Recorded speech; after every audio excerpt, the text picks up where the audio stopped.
Et bienvenue à tous pour cette nouvelle partie numéro 144. Et on y va avec un petit débrief de ce qui s'est passé la semaine dernière avec une partie un petit peu étonnante qui a commencé par KVC 3 à 5. Alors le pion à 5, je vous conseille pas forcément de le faire. C'est évidemment l'idée peut-être de passer avec la tour à l'ancienne, hein, comme les petits font ça au début, ils ont envie de jouer avec leur tour et les pions du côté. Et souvent, quand on leur apprend les échecs, instinctivement, ils partent comme ça avec A5 ou de l'autre côté A4.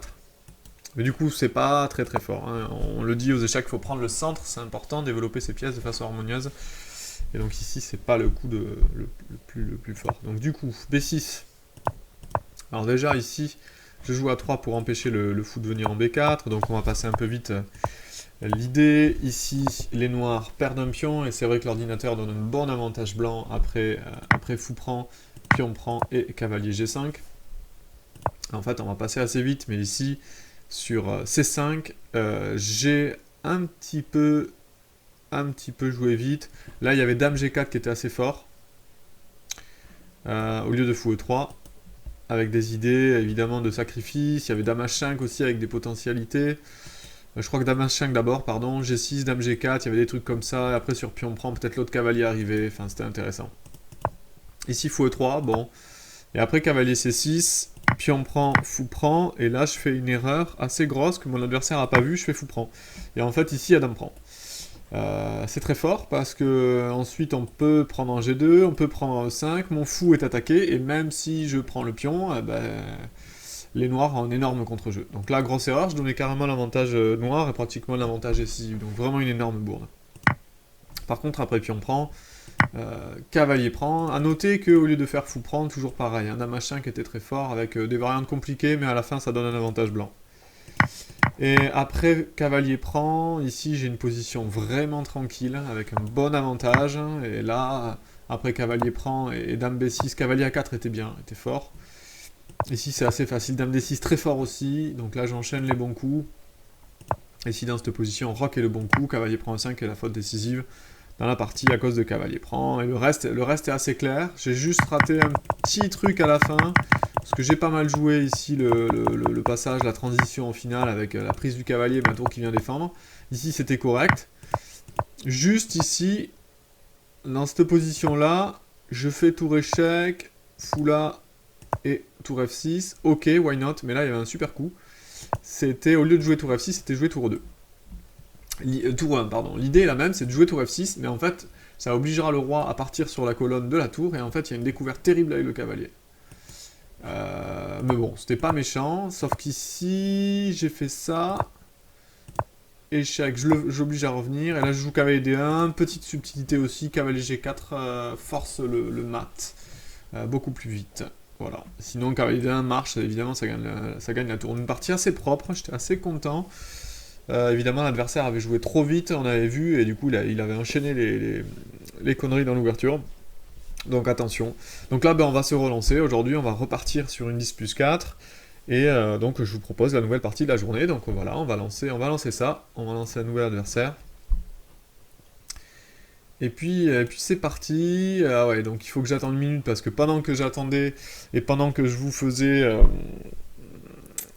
j'essayais de monter le montage vidéo, je sais pas, j'ai eu un petit souci, du coup j'essayais de lancer des parties, mais bon, je les ai avortées parce que je pouvais pas la lancer tant que j'étais pas prêt. Du coup, j'ai été temporairement banni du site, il faut que j'attende 11 minutes. Voilà, donc il me reste plus qu'une minute à attendre, donc ça va être parti, et j'en profite pour vous dire que du coup, Gritchouk a gagné le tournoi, le Grand Prix.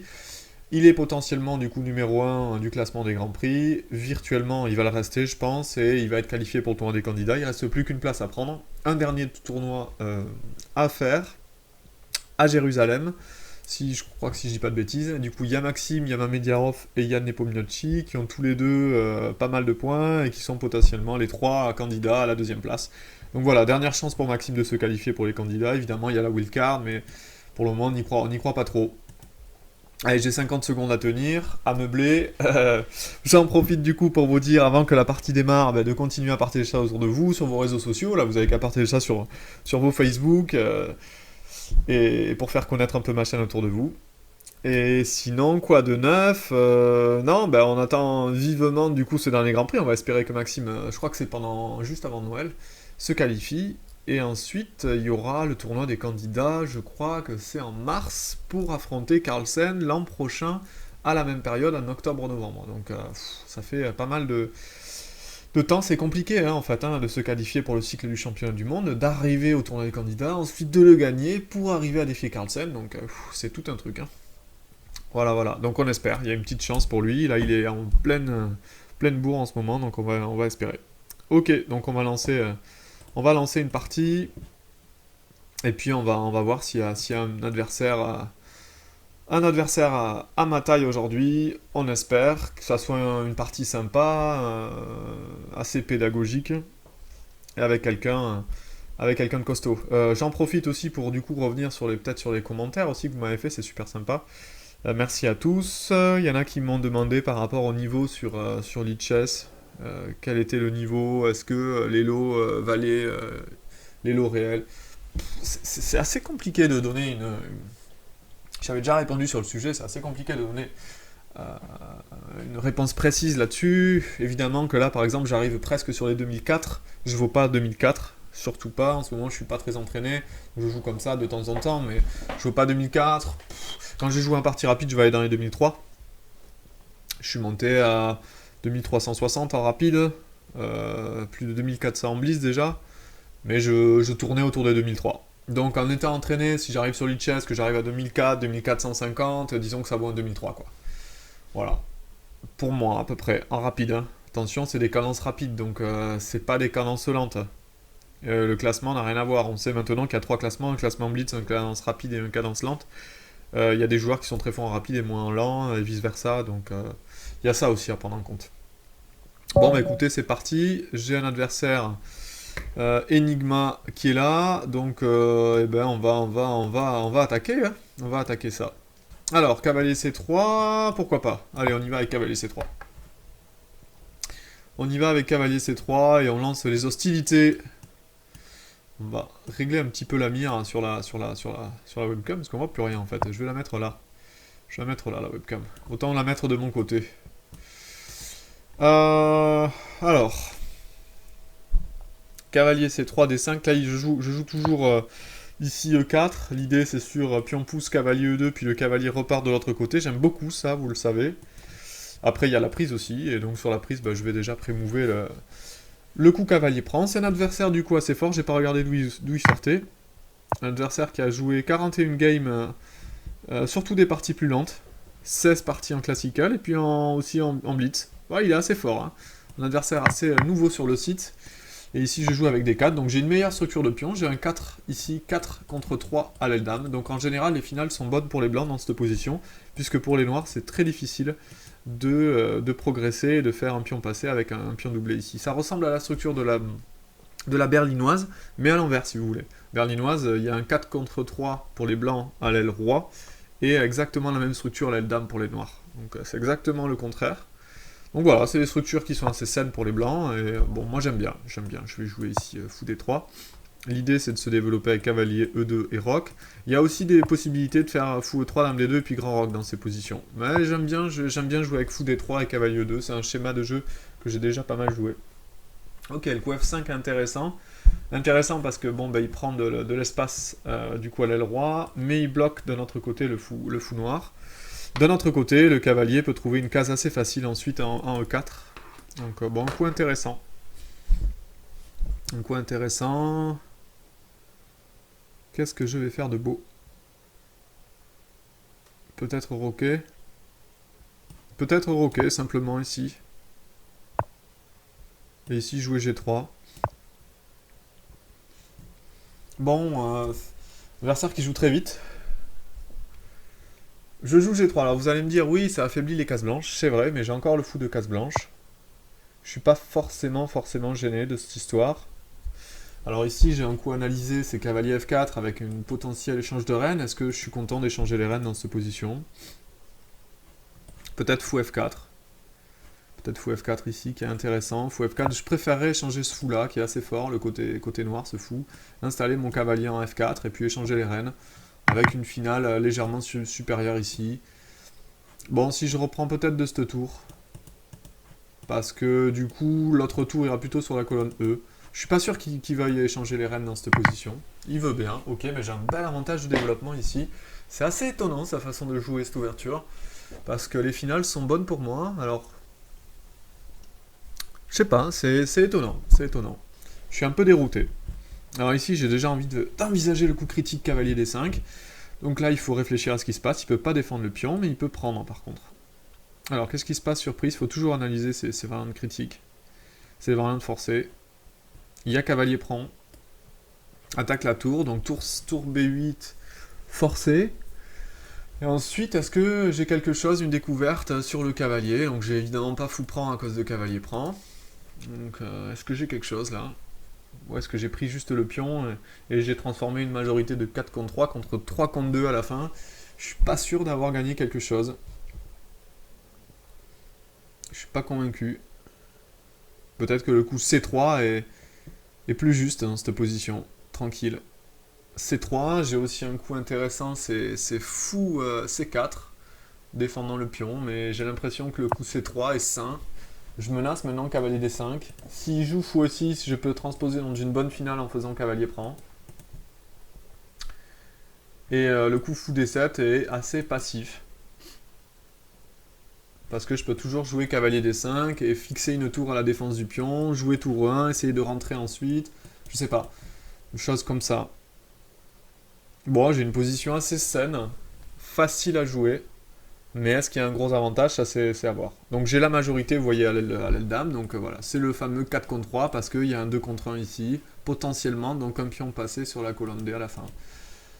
J'aurais pu troquer ça contre enlever ces deux pions et troquer un potentiel pion passé sur la colonne C en jouant cavalier D5, mais bon, je suis pas convaincu, je préfère me le garder en réserve. Ok, cavalier D5 maintenant. Là, ça me donne envie de jouer cavalier D5, mais donc après, il faut que j'analyse un petit peu les suites. Donc cavalier D5, tour C8, si je joue tour C1, il peut revenir fou E6. Si je reviens fou F4, il faut que j'analyse des coups comme fou prend. Et je suis pas convaincu de vouloir laisser le pion. Non, par contre, peut-être commencer par tour E1, tranquille, empêcher les coups comme cavalier E7, et ensuite, sur tour E8, par exemple, jouer cavalier là. Parce que l'idée, c'est simple, c'est l'obliger, du coup, à défendre son pion. Donc là, je vais jouer cavalier D5 maintenant. Donc par exemple, sur un coup comme tour C8, voilà, j'aurais pris d'abord, et j'aurais pris le contrôle de la colonne. Donc là, c'est intéressant, je prends le contrôle de la colonne à cause de cette défense qu'il a à faire sur ce pion. Il y a des coups maintenant intéressants, hein. Par exemple sur tour C8, je peux m'amuser à jouer fou B5 avec l'idée fou prend, et ensuite fourchette sur le roi et la tour qui sont en C8, ça peut être très intéressant. Donc je sais pas, une position toujours pareille, assez saine pour moi. Est-ce qu'il y a un plus à voir? À analyser aussi sur tour C8, je peux jouer cavalier E7, échec, donc forcer cavalier prend, tour prend, et je suis rentré sur la colonne. Alors est-ce que c'est si fort que ça? Le fou est attaqué, mais bon, il suffit qu'il joue tour D8 et ensuite roi F8, et ma tour est obligée de partir, à part si j'ai un coup fou C4. Attention, je vais analyser. Donc cavalier E7, cavalier prend, tour prend. Il peut jouer fou E6.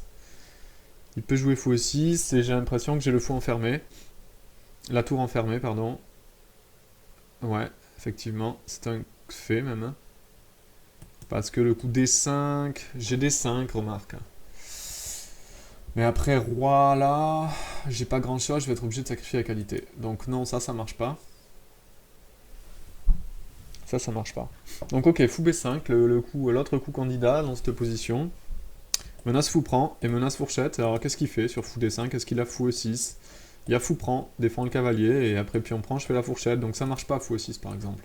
Ok, fou B5 c'est intéressant. Donc est-ce qu'il joue roi F8? Alors roi F8 me paraît normal, mais après fou prend par exemple... Ah, et je pensais à fou là, cavalier là, fourchette sur le pion, mais en fait ça marche pas parce que j'ai ma tour qui est complètement clouée à la fin. C'est dommage ça aurait pu être sympa. Donc fou B5, roi F8, je vois pas ce que j'ai. Je vois pas ce que j'ai. Je vois pas ce que j'ai. Peut-être... Ouais, je vois pas ce que j'ai en fait. Ouais. Fou B5, roi F8, et j'ai rien. Fou prend. Fou prend.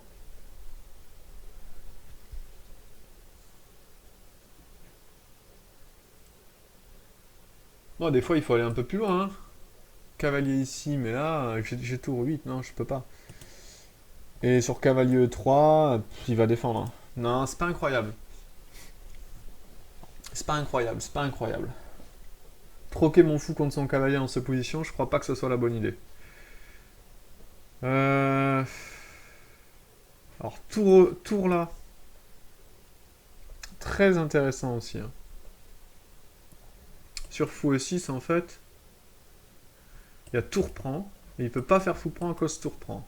Ça, c'est intéressant. Donc, en fait, l'idée, c'est de transposer dans une finale après cavalier prend échec, roi F8, cavalier prend, fou prend. J'ai une super finale avec un pion F5 qui est sur case blanche bloqué et j'ai un 4 contre 3. Ça devrait annuler, mais bon, j'ai une bonne finale, quoi, facile à jouer. Alors, est-ce que j'ai envie de ça ou est-ce que j'ai envie de garder un peu de matos? Je pense que je peux obtenir plus de cette position pour le moment à cause du pion C7 qui est en l'air. Le problème, c'est qu'il va jouer fou E6. Et là, il faut que j'arrive à anticiper un petit peu fou E6. Est-ce que je joue B3? Est-ce que je joue A3?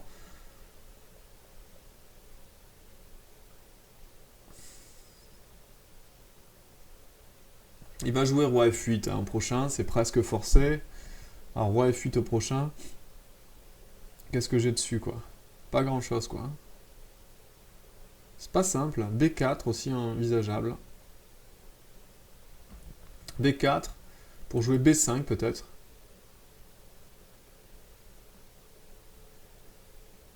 Alors si je joue fou E6...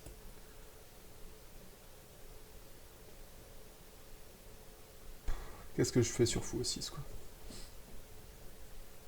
Il y a cavalier F4, fou prend. B5. Cavalier D8 ou cavalier B8. Peut pas jouer cavalier A5 à cause de tour là. Et je vais récupérer la pièce. Bah, j'ai envie de jouer ça. C'est intéressant. Je laisse le pion à 2, mais il y a un petit piège. Il y a un petit piège. J'ai perdu beaucoup de temps à analyser cette position. J'ai hésité à transposer dans la finale après tour au 7. Je ne l'ai pas fait parce que j'ai l'impression que j'ai un petit plus. Je préfère avancer mes pions. Je les avance sur case noire, comme vous pouvez remarquer. C'est important. La couleur contraire à son fou. Évidemment, le mien, comme ça, peut passer à travers. Pas évident. Donc, ok, il joue cette variante avec le roi E7. Est-ce que je joue B5 direct? B5 a l'avantage de restreindre un petit peu le jeu de ses pièces. Après B5 par exemple, il n'a pas trop de cases. Après un coup comme un cavalier D8, j'ai peut-être tour E7. L'idée est que sur fou aussi, j'ai toujours la variante tour prend. Et il n'a pas fou prend à cause de tour prend. Par contre, sur ça, tour E7, ouais, il est obligé d'attaquer quelque chose.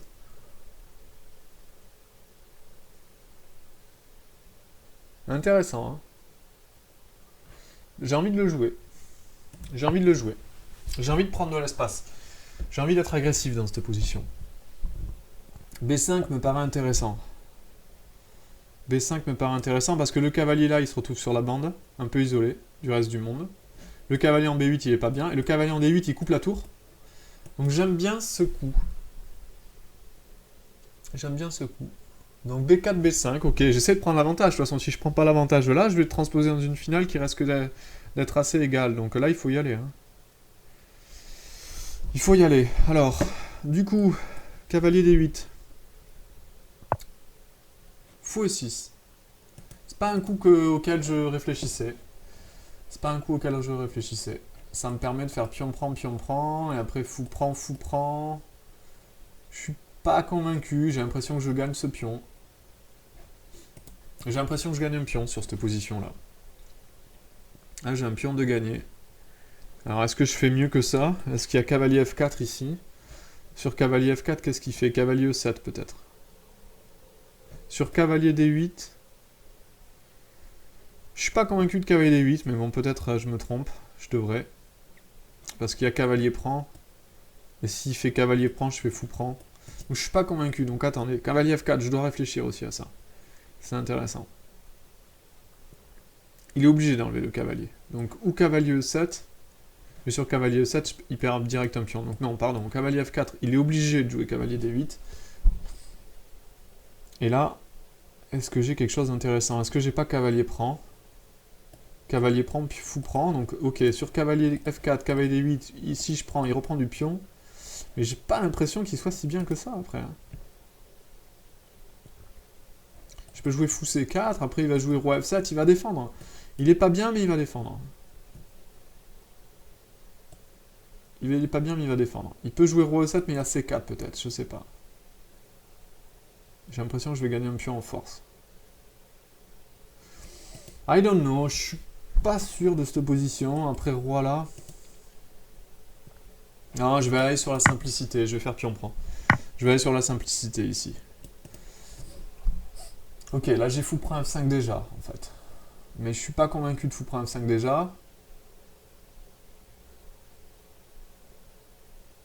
Parce qu'il va jouer tour B8.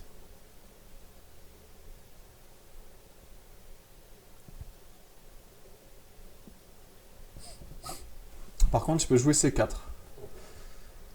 C4 intéressant. S'il joue fou là, j'ai D5.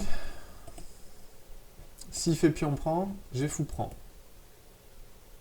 Et j'ai pas du tout de pion de plus en fait. Là, je dis n'importe quoi. Non, non, il faut faire pion prend là. Il faut faire pion prend. Et sur tour B8, en fait, je peux jouer tour là. S'il fait fou prend, je fais tour là. Voilà, il est obligé de faire ça, pratiquement. Et là, je fais fou prend. Là, j'ai gagné mon pion. Ok, j'ai un pion de plus maintenant dans cette finale. Maintenant, je veux bien changer les tours. Là, je veux bien changer les tours. Maintenant, ça va. Maintenant, ça va. Alors, j'ai pas deuxième pion de plus parce que ça va pas tenir. Par contre, je vais essayer de prendre un peu d'espace ici en jouant H4. Maintenant, je peux faire fou prend. Attention là, parce que là, fou prend, est-ce que ça marche pas? Fou prend G6, H5.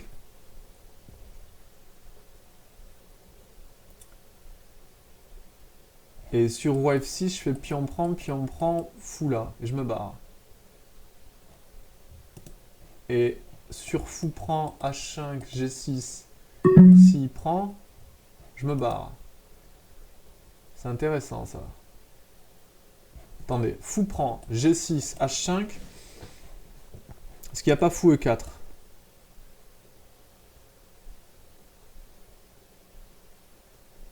Je ne sais pas. J'ai l'impression que je peux prendre là. J'ai l'impression que je peux prendre là. Enfin, je fais peut-être n'importe quoi. Hein. Je joue un peu vite, mais je pense qu'il faut jouer H5 ici. Ok. Mais j'ai l'impression que là, sur pion prend simplement, j'ai l'impression que c'est un deuxième pion de plus là. Hein. Enfin voilà, c'est bien beau, hein, toujours pareil. Il joue super vite. Mais là, il a la liste super mal. Ouh là là là, bah là c'est fini. Hein. Oh là là là là. Oh là là là là. Bah oui, après pion pouce échec, j'ai la découverte sur le fou. Bon, mais écoutez. J'ai l'impression, alors j'étais short au niveau du time à la fin, mais j'avais un bon avantage en finale, c'était plus facile à jouer. Donc bon, j'ai essayé de vous montrer un peu comment construire votre avantage, essayer de passer d'une position d'ouverture avec un avantage de développement, essayer de prendre un peu l'initiative, et puis mettre en difficulté votre adversaire, poser des problèmes, et ça paye. Donc une partie, je trouve, assez propre de ce point de vue-là. Bah écoutez, on fera un petit débrief, laissez-moi des commentaires, je vous dis à la semaine prochaine, et à bientôt. Au revoir.